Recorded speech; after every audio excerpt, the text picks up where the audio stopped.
Regular viewers know I believe it's important to remain healthy physically and mentally throughout liberal modernity in an effort to avoid its trapdoors, so I find myself reading some of the men's health stuff online every now and again, and I saw something the other day that blew my mind. According to this tweet, an average 22-year-old man today has roughly the same testosterone levels as a 67-year-old in the year 2000.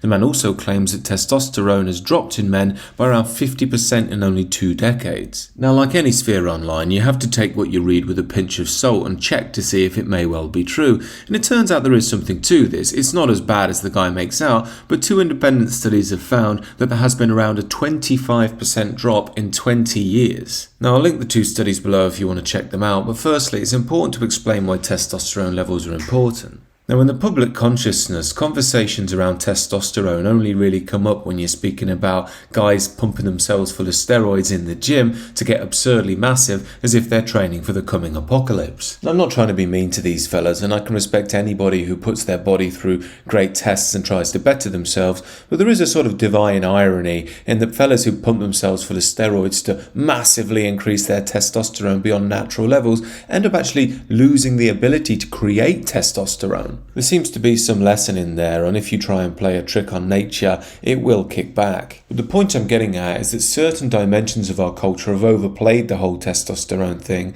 and that means average men don't even think about how important naturally high testosterone levels are. Healthy testosterone levels equal healthy men, men with energy, men with strength, men with a sense of ambition, men who can regulate their mood and have a sense of vitality which is all going to aid them when they wish to procreate. So it naturally follows that if men are decreasing in testosterone levels, they're probably also decreasing in a sense of vitality, meaning and ambition in the world, and that may go some way to describe the present flatness in Western culture at large. Now, there are some conspiracy theorists out there stating that this has all been planned by a shadowy elite, people like Bill Gates, to zombify Western populations in order to make them docile consumers who follow every dictate of the globalist narrative. Now, that seems a bit far-fetched to me, although who knows in this day and age. However, I'd say it's more likely that these are just the effects of liberal modernity and its inherent mindlessness. Yet in exploring how this drop in testosterone levels has occurred, it's also the way to the remedy for it all, both personally and collectively.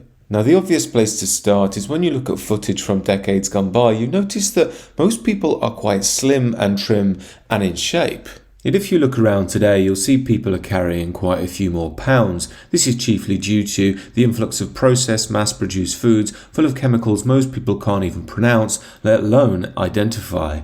Another major culprit is how we ingest intoxicants on a daily basis in the modern world. Smoking, booze, and drugs, these are obvious examples. However, there are also other things like car fumes and even plastics. There's research indicating that the consumption of microplastics through food wrapped in plastic or drinking water in a plastic bottle also has a deleterious effect on testosterone levels. And then there are the intuitive issues, such as most people working in offices, in cubicles under artificial light, living a sedentary lifestyle divorced from nature and fresh air. Then there's the digital world where smartphones, laptops, computers all emit a harmful blue light. As we live in the digital world as well, we're often pumped full of dopamine from various things that flash up on our screen every 2 seconds. Now, I intend to write more on how we deal with issues such as this in general health in the exclusive area I'm building, but here are just a few things I've picked up so far in managing modernity. A couple of tips I picked up from a nutritionist include to keep your diet as simple as possible. Steak, for instance, is just steak. Your body knows exactly what it is, and if you argue to eat anything a bit more fancy, try and make sure it's got no more than 5 ingredients on the back of the packet. Another simple tip is that if you have a banana, it should taste a little bit sweet. If it doesn't taste sweet at all, it means there's too much sugar in your diet. Avoiding plastics where possible is also a very good start, and one thing I have to do, given I'm lucky enough to work from home on my day job and make these videos on the sides, is make sure I get outside once a day, ideally to exercise in nature. When it comes to the digital world, we have to accept it's unavoidable in this day and age, but there are little things you can do, like scheduled breaks from screen time, as well as putting on things like dark readers on your computer and having the orange effect on your smartphone rather than the blue light. These things may sound small, but they are quite effective and I find help me sleep a lot better. On top of that, when it comes to sleep, you should never look at your iPhone at least half an hour before you go to bed, and definitely not check it in the night if you can avoid it. Now, these are just some small tips that I hope help somebody out there. However, I do think there's a big elephant in the room here, and that's in liberal modernity. Men specifically feel lost without a cause, in my eyes.